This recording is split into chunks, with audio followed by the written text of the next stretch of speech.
suatu saat Ridwan Kamil sedang jaya-jayanya lah di luar negeri ya, di Hong Kong, itu mau balik ke tanah air demi untuk menunaikan sebuah janji? Karena juga saya ini dosen ITB. Jadi dulu ayah saya almarhum menasehati ya, mending jadi dosen, karena kalau jadi dosen kamu dihormati karena ilmu kamu. Kalau kamu dihormati karena jabatan atau kekayaanmu, pada saat kamu tidak punya kekayaan dan jabatan, mungkin orang tidak akan menghormatimu. Tapi kalau dengan ilmu, mau kita miskin juga, orang ingat, duh Pak dosen, Pak guru makasih, itu kan ada... Janji sama yang ini berarti ya. Silakan Pak Danis. Aduh, surprise. Surprise beneran? Mangga, silakan. Jadi sempat janji ya bahwa atau pernah bilang ke Pak Danis bahwa mau menggantikan jadi dosen atau gimana? Tidak pernah. Enggak. Jadi saya itu punya dua ayah kandung yang membesarkan saya.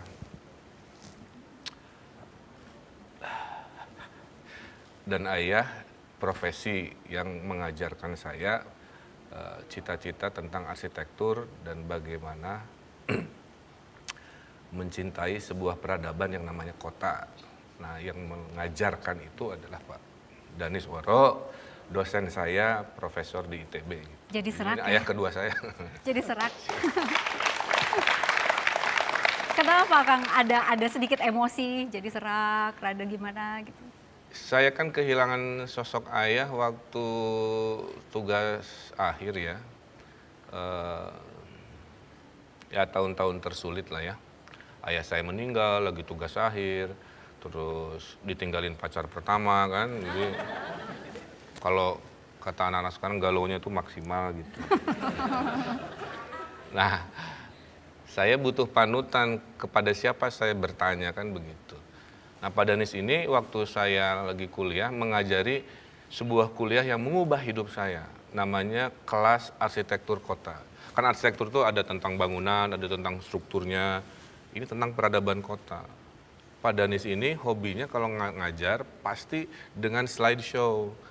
Ini loh pedestrian di Paris, ini loh suasana di New York, ini loh di Chicago. Jadi saya juga berhayal, wah keren kayaknya kalau saya bisa seperti beliau, berkeliling dunia menyaksikan peradaban-peradaban kota. Gitu. Disitulah saya mulai jatuh cinta. Sampai akhirnya saya sekolah S2 di UC Berkeley, itu adalah sekolah Pak Danis juga. Dengan tulisan rekomendasi. Jadi dari Bapak? Iya, jadi kalau nggak ada rekomendasi dari alumni, belum tentu saya diterima di sekolah yang salah satu yang terbaik di Amerika. Gitu. Pak Danis, kenapa Pak Ridwan Kamil sedang jaya-jayanya di luar negeri, Bapak suruh pulang?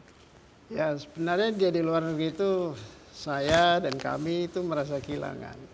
Jadi bakat ini nggak boleh tinggal di sana. Bakat ini harus dibawa pulang. Jadi dia juga harus menyumbangkan pikiran karyanya setelah belajar di luar di negerinya sendiri. Ya. Kenapa saya nurut? Karena yang mengirim pertama saya ke luar negeri itu Pak Danis. Saya lagi baru lulus, kemudian ada program namanya program magang di Amerika. Pak Danis pilih-pilih siapa anak ITB yang mau dikirim ke Amerika. Itu kan kehormatan. Dan alhamdulillah gitu, Pak Danis memilih saya. Gitu. Kenapa Pak Ridwan Kamil yang dipilih? Kan apa sih, apa lebihnya gitu? Begini.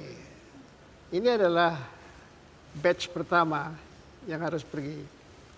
Tentu harus memberikan contoh kepada mereka bahwa yang dikirim keluar itu adalah orang yang terbaik. Gitu. Saya melihat di antara para calon, Emil adalah yang terbaik dari semuanya. Oke. Kasarnya itu nggak bikin malu kita lah gitu. Dan ternyata itu memang benar pilihan saya. Yes. Pak. Tapi sebetulnya sampai ke tempat yang sekarang ini perjuangannya juga cukup hebat ya. Waktu saya kirim ke Amerika saya tengokin. Kasihan, makannya itu sehari cuma sekali. Jadi kesempatan lah ditraktir. Karena waktu saya sekolah cuma dikasih bebas uang sekolah. Sehari-hari saya nggak ada uang, orang tua nggak punya uang kan.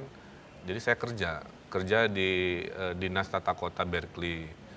Belum sanggup nyewa apartemen. Padahal anak dan istri saya sudah ada di Indonesia gitu. Jadi waktu saya sekolah saya nggak didampingi anak istri.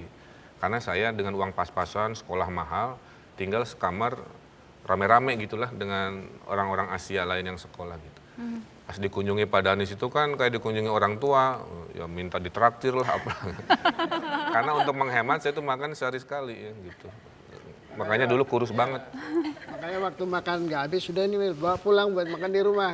Jadi bawa berkat pulang. Tipikal anak kos. Pesan dari Pak Danis kepada Emil sebagai wali kota apa Pak? Mulai dari Bandung, buatlah Bandung menjadi tempat yang lebih baik untuk ditinggali. Lebih baik ini bukan hanya visual saja ya, tapi juga menjadikan orang Bandung itu lebih baik. Lebih happy, lebih Ya, bahagia gitu. Karena begini, yang menciptakan ruang tempat kita tinggal kan kita sendiri. Tapi pada saat yang sama ruang itu membentuk kita. Jadi ruang yang dibentuk oleh Pak Emil ini harus mampu membentuk orang-orang Bandung menjadi orang yang lebih baik. Jadi ada pepatahnya, kota yang stres melahirkan generasi yang stres. Kota yang bahagia akan melahirkan generasi-generasi yang bahagia. Makanya kita berjuang supaya ruang-ruangnya itu bikin happy, bikin apa. Nanti lahir generasi anak-anak kita yang terbiasa dengan ruang-ruang yang membuat mereka bahagia, lebih kreatif. Pak Danis, terima kasih Pak sudah hadir di 1 jam lebih dekat bersama Ridwan Kamil. Kami segera kembali setelah jeda berikut. Cowok itu nggak penting ganteng, yang penting berkarakter.